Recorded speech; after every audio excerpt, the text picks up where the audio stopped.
Kaskazini, mapigano kati ya wazalendo na waasi wa M23 yanatishia maisha ya wakazi wa Tongo na Bambo.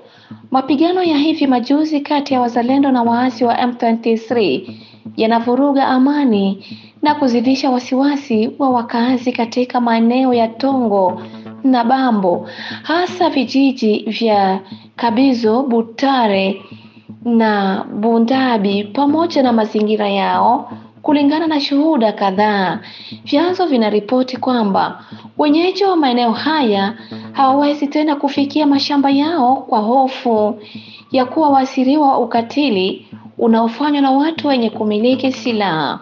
Shughuli za shule, masoko na huduma nyingine za kijamii zimelamazwa kwa sababu ya ukosefu wa utulivu unaotolewa katika eneo hilo. Ili kujilinda kutokana na unyanyasaji wa makundi yenye silaha, hasa ubakaji, mauaji na uporaji, idadi ya watu wanajifungia ndani na kujikusanya katika vijiji kimoja au viwili vinavyokuwa ndani usalama. Hata hivyo, mahitaji ya kibinadamu yanasalia kuwa makubwa kutokana na kuzorota kwa hali ya kibinadamu. Idadi ya watu inateseka sana na kuathiriwa na utapiamlo.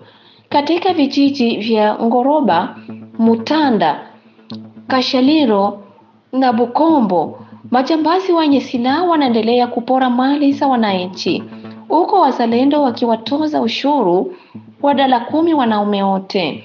Asema hayo mwanakijiji wa Bwito.